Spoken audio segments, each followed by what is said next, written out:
Hi there, everyday people. You can probably see that I'm something of a, shall we say, frustrated guitarist, which means I always leap at the chance to film somebody who I think has got vastly superior skills to me, so I can fanboy all over them. So today we have Rich the Guitarist, who is an amazing blues player, plays with a fantastic band that you'll be hearing about. So yeah, please enjoy. What is this thing you do every day?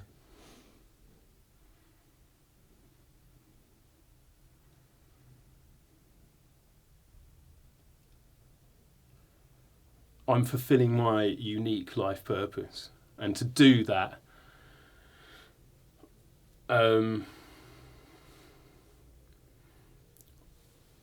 doing what's needed. That's the way I see it. I'm putting in my part, and then the rest, hopefully, the rest will happen as it happens, and it will happen as it's meant to happen. Every day is, I play the guitar every day, but I don't play the guitar every day because I've told myself to play the guitar every day.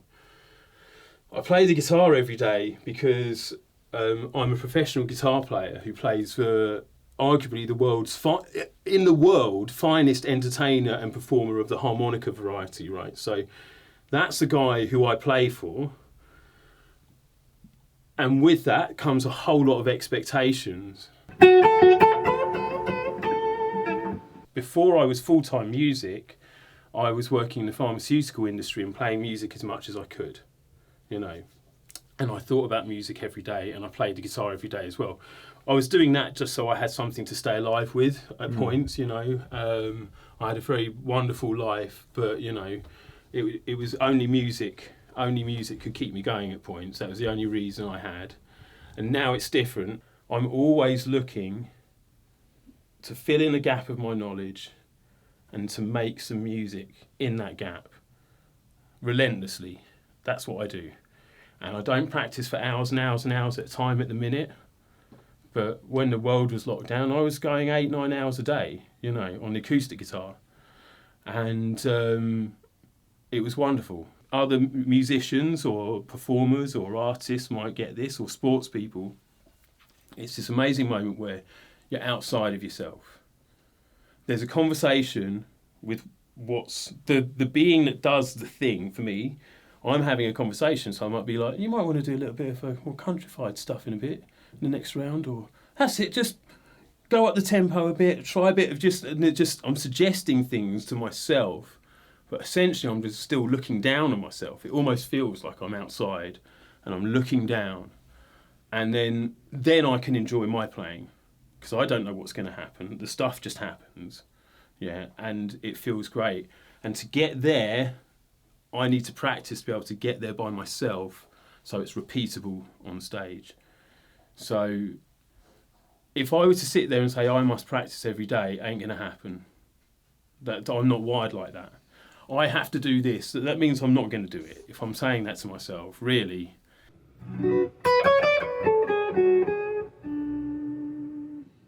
What's the best experience you've had in your life playing the guitar? We did a show, we played in Holland, and it was in a big tent, and the thing that you want to happen happened. It was a beautiful sunny day, but heavy rainstorm. So everyone had to come in to the tent, and it was the first time I played on a stage that size with the lads, and I just had much more room to move around and to have fun with it. So I was doing things like going right to the front of the stage and like looking to the side, because there's people you can't see.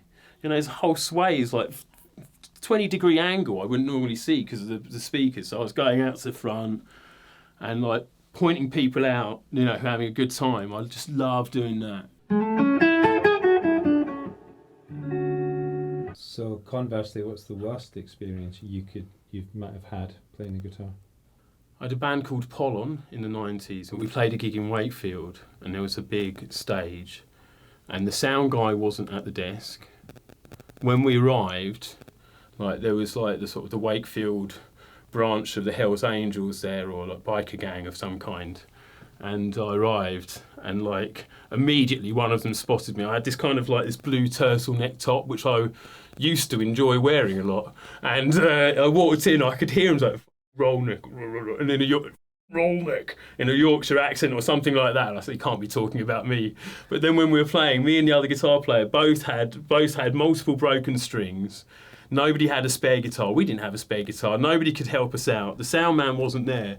And I just had this like biker. I could see just his head, because it was a high stage, just his head sort of poking up. He walked right to the front and he's just like going at me like this. I'm like scrawny 21-year-old, absolutely pooing my pants. Yeah, that's the worst. That one was the worst. When you know like none of your friends can save you. Do you know what I mean? I think Gordo's parents were there as well. It's just like, am I going to get beaten up in front of Gordo's parents? Do you know what I mean? So.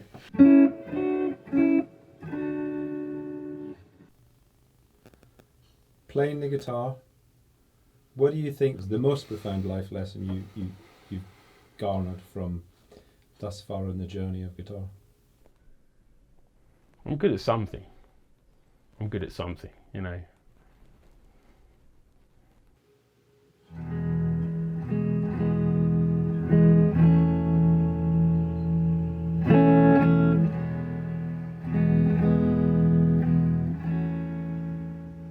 Is that just reverb? It's got tremolo in it.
And again and again and again.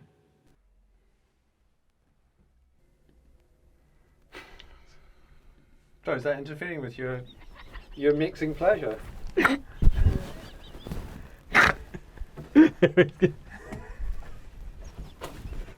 I'm sorry. Was it not as if I wasn't here? You mean am I standing out? You mean this is 1 foot long proboscis about an inch from your face with a coffee breathed filmmaker mere inches from your face, and you find that distracting? What am I? Some sort of The concentration levels of the young, eh? Thanks folks for watching. If you liked it, please hit the like button. If you want to see more, please hit the subscribe button. For more information about Rich and his band and me, you can click on the more ... and that will reveal a big page of info where you can get all the gen on Rich's upcoming gigs, of which there are always many. And yeah, thank you for watching. Oh, just one thing. A couple of people have asked me, is someone else filming you because you're in your films? And I say, I've got no money to pay anyone else. I mean, hardly get any money to afford the gear. So here's how it's done. That's my phone that I'm filming myself on. And I have another little camera, a leftover from the past, where we, it films me filming you, myself, you know? So 2 cameras. Which one am I on? And so I usually just set that up in the corner to film everything, just in case. And then this camera is on a gimbal, what I got from Argos for not much money, because you know how cheap I am.